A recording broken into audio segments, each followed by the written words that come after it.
Hello everyone. तो जो भी साथी पंजाब पीजीटी केमिस्ट्री के एग्ज़ाम की तैयारी कर रहे हैं तो आपको बता देता हूँ, हमने कोर्स स्टार्ट कर दिया है। बहुत सारे साथी उसमें इन्वॉल्व हो गए हैं। तो मैं आप आज के इस सेशन में हम बात करेंगे, जितने भी पीवाईक्यू है ये हम आपके लिए लेके आए हैं। ठीक है, ऐप में ऑलरेडी इसके अलावा बहुत सारे क्वेश्चन अवेलेबल है। सभी क्वेश्चंस को, सभी टॉपिक को अच्छे से कवर कर लीजिएगा, किसी भी टॉपिक को आपको छोड़ना नहीं है। सही है, तो शुरुआत करते हैं। देखो भाई, पहला सवाल देखो, क्वेश्चन जो लेवल है वो आपका बिल्कुल बेसिक रहने वाला है। सही है ना। तो इसका मतलब हमें हर टॉपिक को पढ़ना है, चाहे स्पेक्ट्रा में कोई भी टॉपिक हो ना, और हर टॉपिक से क्वेश्चन पूछ रहे हैं ना। 150 क्वेश्चंस आते हैं। देखो क्या कह रहा है, 1 HNMR spectra of methyl group of A isopropyl alcohol is expected show. देखो भाई, अगर हम बात करें आइसोप्रोपाइल एल्कोहल की बात करोगे तो ये हमारे पास बनेगा। यहाँ पे CH3 है, CH3 है, और यहाँ पे आपके पास OH है। तो आपको पता है इनके लिए सर 6 के 6 प्रोटॉन के लिए जो सिग्नल है, यानी कि 6 हाइड्रोजन के लिए हमें एक सिग्नल मिलेगा। लेकिन आपको पता है इसके पड़ोस में कौन बैठा है, हाइड्रोजन बैठा है, और हाइड्रोजन के साथ कितना प्रोटॉन अटैच है, एक। और हाइड्रोजन कैसे तोड़ता है बेटा, N+1। सही है, तो बड़ा सिंपल सा सवाल था, 6 हाइड्रोजन के लिए N, ये प्रोटॉन इनको तोड़ देगा। कितने में तोड़ेगा, डबलेट में तोड़ेगा। कितने में तोड़ेगा, डबलेट में। तो करेक्ट आंसर जो है वो आपका क्या हो जाएगा सर, 6 हाइड्रोजन के लिए हमें 1 डबलेट मिलेगा। D will be the correct answer. Clear है। अगला क्वेश्चन देखो। नेक्स्ट क्वेश्चन की अगर बात करें, CH2OH रेडिकल। देखो बेटा, ESR स्पेक्ट्रा ना आपके नोट्स में भी एग्जाम्पल है। जितने भी क्वेश्चन आएंगे आपके नोट्स से ही आएंगे, क्योंकि सब पढ़ा रखा है। क्वेश्चन बड़ा बेसिक सा आएगा। अब आपको पता है ESR की अगर बात करेंगे तो हमारे पास यहाँ पे बेटा दो प्रकार के, क्योंकि लाइन पूछ रही है ना, यहाँ पे यही पूछ रहा है, radical show study using ESR spectra, ये कितनी लाइन शो करेगा ना। अगर हम यहाँ पे देखें, अब आप देखो यहाँ पे ये जो दो हाइड्रोजन है, क्योंकि आपको पता है हाइड्रोजन का आई कितना होता है बेटा, 1/2। यहाँ पे हाइपर फाइन इंटरेक्शन भी होगा और सुपर हाइपर फाइन इंटरेक्शन भी होगा। तो ये दो हाइड्रोजन मिलके कितने में तोड़ेंगे भाई, एक अनपेड इलेक्ट्रॉन है आपके पास। ESR स्पेक्ट्रा में एक अनपेड इलेक्ट्रॉन है, सिग्नल एक आना चाहिए था, लेकिन तोड़ने वाले कितने बैठे हैं बेटा। यहाँ पे हाइड्रोजन है, हाइड्रोजन का आई 1/2 होता है, तो आपको पता है 2Ni+1 वाला फॉर्मूला लगाएंगे, वही बात हो जाएगी। सर कितने हाइड्रोजन है, दो है, 1/2+1। सही है। तो यहाँ से कितनी लाइन मिलेंगे आपको, सर ये तो 3 देगा। ये हाइड्रोजन भी तोड़ेगा क्योंकि ये अलग एनवायरमेंट में है। ये हाइड्रोजन एक है तो कितने में तोड़ेगा, 2 में। 3 × 2, यानी कि इसमें हमें टोटल कितनी लाइन मिलनी चाहिए, 6 लाइन हमें मिलनी चाहिए। अब ऑप्शन देखो, यहाँ पे कह रहा है 1 ट्रिपलेट, इसका मतलब 3 लाइन। यहाँ पे कह रहा है 1 डबलेट, इसका मतलब 2 लाइन। यहाँ पे कह रहा है 1 ESR सिग्नल, गलत बात। तो हमें क्या मिलेगा, 1 ट्रिपलेट ऑफ डबलेट। समझा नहीं समझे। हमें यहाँ पे मिलेगा ट्रिपलेट ऑफ डबलेट, क्योंकि ट्रिपलेट ऑफ डबलेट करोगे तो कितनी लाइन हो जाएंगी हमारे पास, 6। सही है ना, कर लोगे। समझ आ गया, चलिएगा। डबलेट इसका मिलेगा, ट्रिपलेट इसका मिलेगा, और कोई ऑप्शन यहाँ पे नहीं बनेगा। टोटल हमें 6 लाइन बनानी थी। अगला एग्जाम्पल देखो, यस, देखो कॉपर का एक्वस सॉल्यूशन दिया हुआ है ना, और यहाँ पे कह रहा है कि बताओ शोज। अब यहाँ पे ना यार सिग्नल लिखे हुए हैं, सही है ना। अगर हम सिग्नल की बात करें तो कॉपर यहाँ पे +2 में है। कॉपर कितने में है, +2 में है। D9 सिस्टम होगा, D9 सिस्टम होगा तो अनपेड इलेक्ट्रॉन कितना हो जाएगा, एक हो जाएगा। यानी कि एक अनपेड इलेक्ट्रॉन होता है तो ESR सिग्नल कितना मिलेगा हमें सर, एक ESR सिग्नल मिलेगा। सही है ना। दूसरा, जो एक्वस सॉल्यूशन यहाँ पे दिया हुआ है, एक्वस सॉल्यूशन में हाइपर फाइन इंटरेक्शन यहाँ पे नहीं हो पाता ना। वैसे तो आई लिख के दे रखा है 3/2, सही है ना। अगर आप फॉर्मूला लगाओगे 2Ni+1, सही है ना, लेकिन वो सॉलिड स्टेट में होता है। ये एक्वस सॉल्यूशन दे दिया, पानी इसके साथ दिया हुआ है, तो ऐसे केस में नहीं ऑब्जर्व हो पाएगा।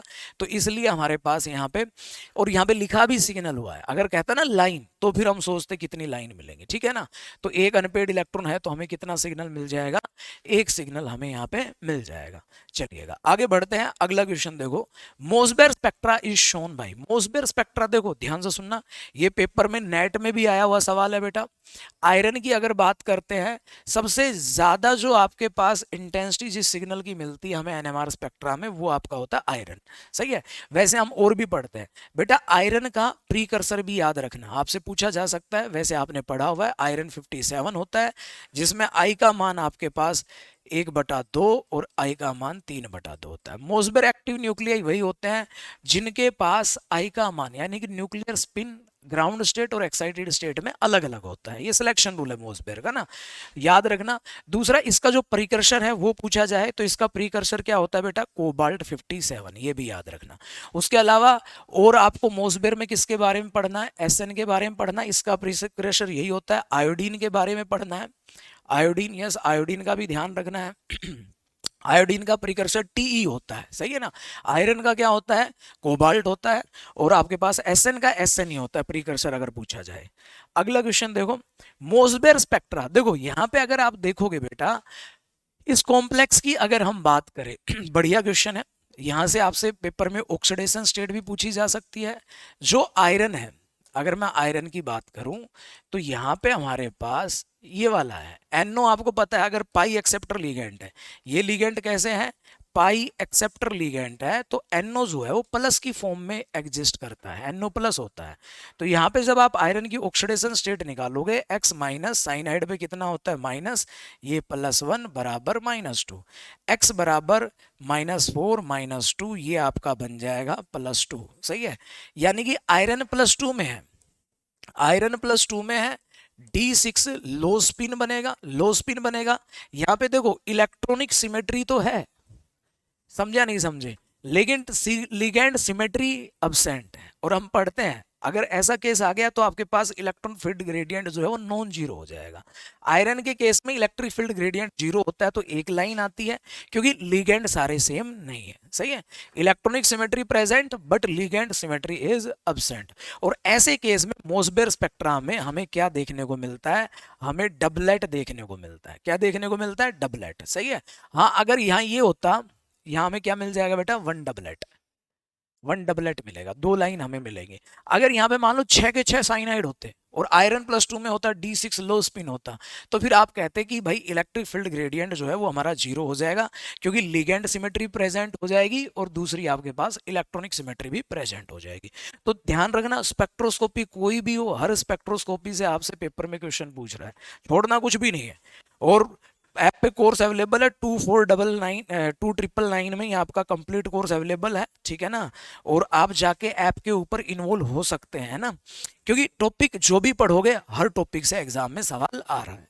चलिए आगे चलिएगा, आगे बढ़ते हैं। आपसे कह रहा है यूवी स्पेक्ट्रा, ध्यान से सुनना बेटा। अगर फॉर्मल्डिहाइड की बात करें, ये आपके पास मॉलिक्यूल है ध्यान से सुनना। यहां पे अगर मैं बात करूं ट्रांजिशन की, तो आपको पता है यहाँ पे पाई बॉन्ड भी प्रेजेंट है, ठीक है, और नॉन बॉन्डिंग इलेक्ट्रॉन भी प्रेजेंट है। तो इसमें 2 ट्रांजिशन होते हैं, आपको पता है यूवी स्पेक्ट्रा में पाई बॉन्ड है, अगर हेटेरोएटम आया हुआ है, लोन पेयर है तो N2 पाई स्टार भी हो सकता है, और यहाँ पे π2 पाई स्टार भी हो सकता है। 2 ट्रांजिशन होंगे। लेकिन इंटरेस्टिंग बात यह है, आपसे कह रहा है कि भाई 200 से 400 के बीच में कौन सा होगा।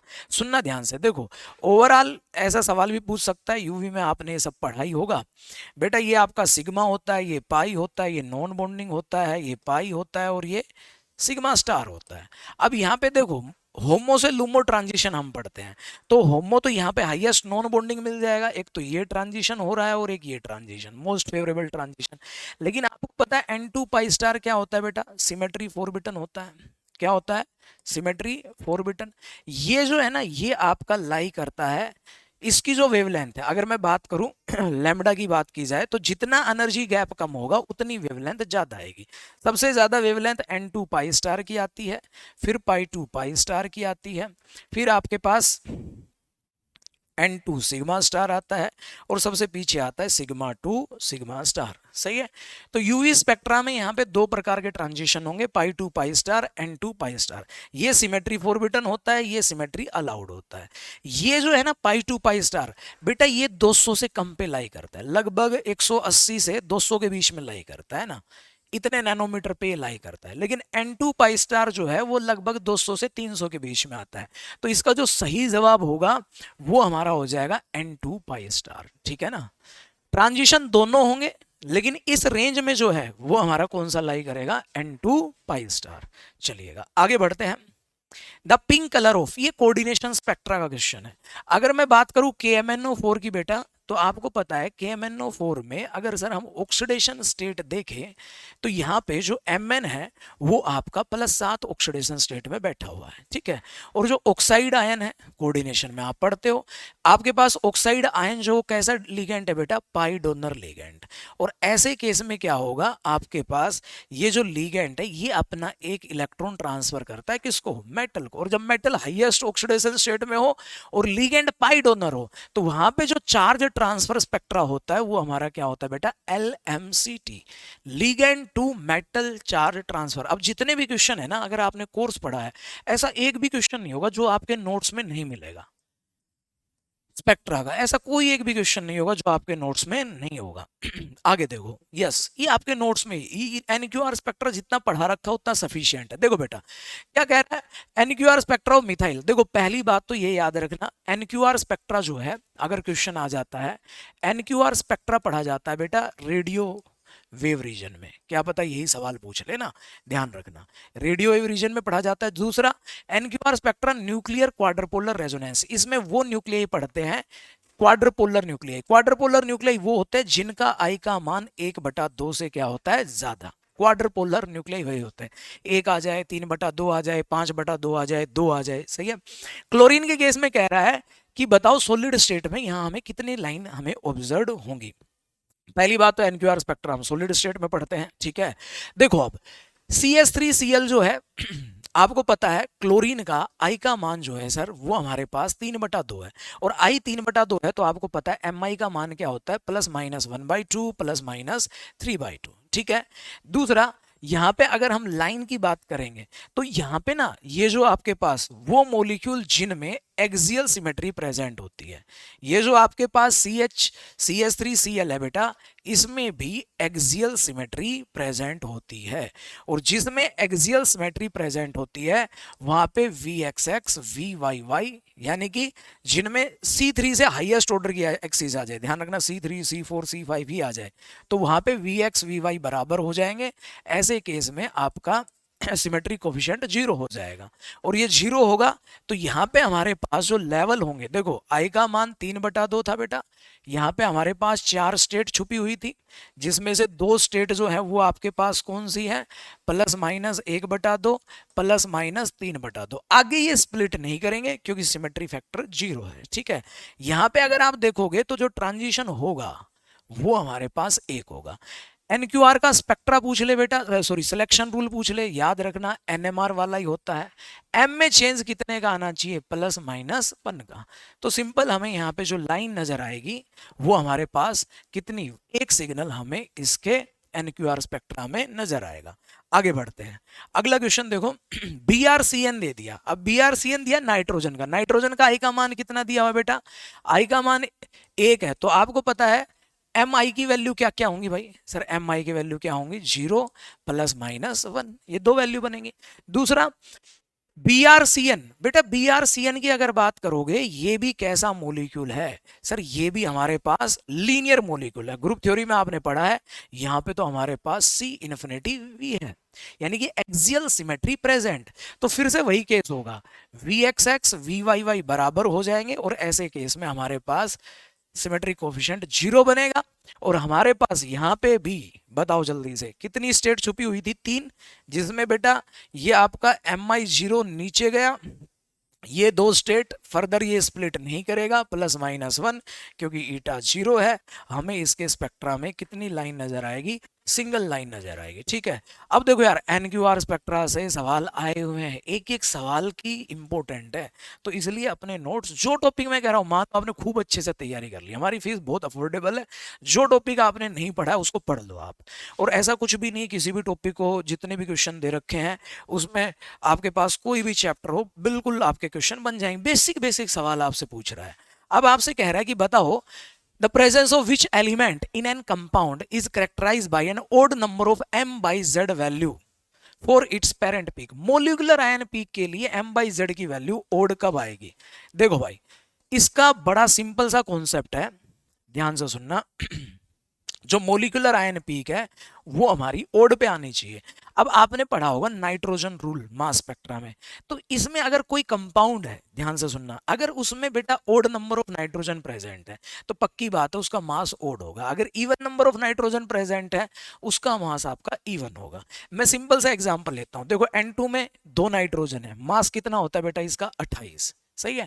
अगर मैं बात करूं आपसे, मैंने कहा अमोनिया है NH3, इसका एक नाइट्रोजन है, तो यहाँ इसका मास कितना बन जाएगा बेटा 14 और 3 17। तो नाइट्रोजन रूल की बात हो रही है यहाँ पे, सही है। तो एक नाइट्रोजन होगा तो उसकी मोलिकुलर आयन पीक जो है वो हमें कितने मिलेगी, ओड पे मिलेगी। अगला क्वेश्चन देखो, मास स्पेक्ट्रा ऑफ मिथाइल क्लोराइड। देखो बेटा मिथाइल क्लोराइड की बात कर रहा है, आपको पता है एक क्लोरीन प्रेजेंट है, आपको पता है क्लोरीन के 2 आइसोटोप होते हैं, एक 35 और एक 37। अगर मैं बात करूं 35 की, ये 3 गुना ज्यादा इंटेंस होता है किससे, 37 से, यही आपको चेक करना था, सही है। मिथाइल क्लोराइड की बात करोगे CH3Cl, मास भी अगर आप मोलिकुलर आयन पीक अगर आप निकालना चाहते हो तो सर क्लोरीन हो गया 12 पे, 12 और 3 15, 12 और 3 15 हो जाएगा, और क्लोरीन का हमने कितना मान लिया, मान लो 35, 35 लेके चलेंगे, 15 और 35 कितना बना, 50 बन गया।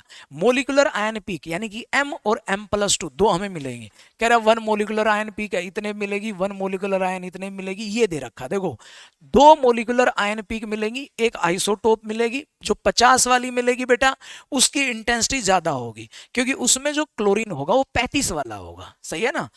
अरे समझ गए, बोलो। अब आप लेक्चर पढ़ो, देखो आपने कितना डिटेल में पढ़ा हुआ है, तो हमें पढ़ना तो अच्छे से सारे टॉपिक हैं, क्वेश्चन बेसिक बेसिक आएंगे, ठीक है। आगे देखो, बाकी टेस्ट पेपर सोल्व करोगे उनमें काम हो जाएगा। आओ देखो IR का, यार नोट्स में है ये, नोट्स कोई ऐसा सवाल नहीं है, जितने भी साथी कोर्स में पढ़ रहे हैं आप बस सिलेबस को अच्छे से पढ़ते हुए चलो। क्या कह रहा था, कंपाउंड 1750 पे। देखो बेटा आप जब पढ़ते हो तो उसमें पढ़ाया भी जाता है। देखो ये जो 6 मेंबर का कीटोन होता है, 6 मेंबर का 6 मेंबर का, अगर मैं साइक्लोहेक्सेनोन की बात करता हूं, हम इसको इसी से कंपेयर करके चलते हैं एसीटोन से, सही है। ये दोनों कितने पे आते हैं बेटा, 1715 पे। फिर आप कहते हो जितनी रिंग छोटी साइज होती जाएगी तो बाहर वाले डबल बॉन्ड में परसेंटेज एस करेक्टर उतना बढ़ता जाता है, तो स्ट्रॉन्ग बॉन्ड बनता जाता है। 5 मेंबर, उसके अलावा आपके पास 4 मेंबर दे दे, उसके अलावा आपके पास 3 मेंबर दे दे। अब आपसे वैल्यू पूछ रहा है तो ये वैल्यू इधर बढ़ती जाएगी। देखो ये लिखवा भी रखा है आपको, लगभग 1815 नोट्स में। देखो ये लगभग बेटा 1780 के आसपास आता है, ये 1745 के आसपास आता है। तो आपसे पूछा क्या गया था, भाई बताओ 1750 के आसपास कौन सा मिलेगा। तो बड़ा सिंपल सा कॉन्सेप्ट था सर, 1750 के पास हमारे पास यहाँ पे क्या मिल जाएगा, साइक्लोपेंटेनोन, ये हमारा बन जाएगा, सही है। अगला सवाल देखो,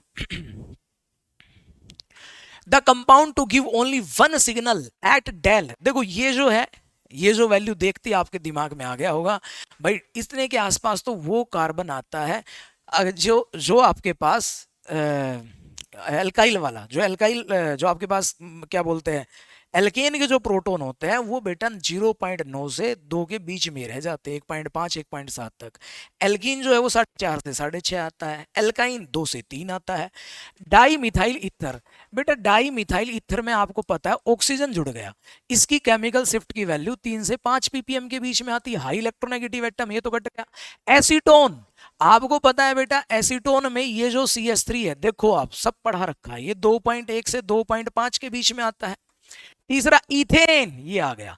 इथेन में भाई 6 के 6 हाइड्रोजन जो है वो आपके पास सेम एनवायरमेंट में है, और इनकी केमिकल शिफ्ट की वैल्यू लगभग कितनी आएगी, 1.7 ppm के पास आएगी। डाई मिथाइल अमीन, अमीन में भी नाइट्रोजन आ गया, नाइट्रोजन आ गया, वही 3 से 4 के बीच में इसकी केमिकल शिफ्ट की वैल्यू आएगी। तो इसलिए करेक्ट आंसर क्या हो जाएगा आपका, इथेन। देखो NMR से भी आया, मोसबेर से भी आया। अगला सवाल देखो, देखते ही पता चल गया यार, ये कौन दे दिया कीटोन, ये कौन दे दिया एस्टर। बेटा एस्टर जो है आपको पता है 1735 के आसपास आता है। अगर मैं कार्बोनिल कंपाउंड की बात करूं तो आपने पढ़ा होगा सबसे आगे एनहाइड्राइड, फिर एसिड हैलाइड, फिर एस्टर आता है, एस्टर के बाद एल्डिहाइड, फिर कीटोन, फिर कार्बोक्सिलिक एसिड, फिर अमाइड। दूसरा तो सबसे आगे तो कौन आ गया, वाई। अब इधर देखो ये क्या आ गया बेटा, कीटोन है। कीटोन में क्या हो रहा है, रेजोनेंस। तो कीटोन ये नॉर्मल कीटोन है, ये 1715 पे आएगा, इसमें रेजोनेंस हो गया तो रेजोनेंस की वजह से इस बॉन्ड में सिंगल बॉन्ड करेक्टर आएगा, सही है। इसकी वैल्यू जो है वो थोड़ी कम हो जाएगी, ये लगभग 1690 या 1700 के आसपास आ जाएगा। तो सबसे आगे कौन आया, वाई, वाई के बाद कौन आया, एक्स, एक्स के बाद कौन आया, Z, Y X Z, B option बन जाएगा। समझे या नहीं समझे, क्लियर है। चलिएगा अगला सवाल देखो, which of the following bond will show strongest. देखो कितने आसान आसान क्वेश्चन, पूरी आईआर में एक टेबल बनाते हैं। बेटा देखो सबसे आगे 3000 से 4000 के बीच में कौन आता है, सर ओ एच आता है, सी एच आता है, एन एच आता है, S H, S H bond कितने पे आता है, थायोल के रूप में, ये आता है बेटा 2500 के आसपास, ठीक है। सी एच जो आता है ये हमारा आता है 3000 से लेके 3300 के बीच में रह जाता है डिफरेंट डिफरेंट मोलिक्यूल में। एन एच जो है ये 3300 से 3400 आता है, और आपको पता है एल्कोहल में ये तो अगर हाइड्रोजन बॉन्डिंग नहीं होती तो बेटा ये 3600 तक भी चला जाता है। तो सबसे प्रबल बॉन्ड कौन सा होगा, OH, इसके लिए आईआर में स्ट्रेचिंग फ्रीक्वेंसी सबसे ज्यादा आती है, यही आपसे पूछा गया है। अगला क्वेश्चन देखो चलिएगा, तो रेगुलर मेरे वीडियो आते रहेंगे, इन वीडियोस को आप देखते हुए चलो, ठीक है। और सारे क्वेश्चन जो है वो मैं आपको एनालाइज करता हुआ चलूंगा, सारे के सारे क्वेश्चन जितने भी सोल्व मैं कराऊंगा पीसीटी के, वो आपके कोर्स में उनकी पीडीएफ मिलेगी, ठीक है।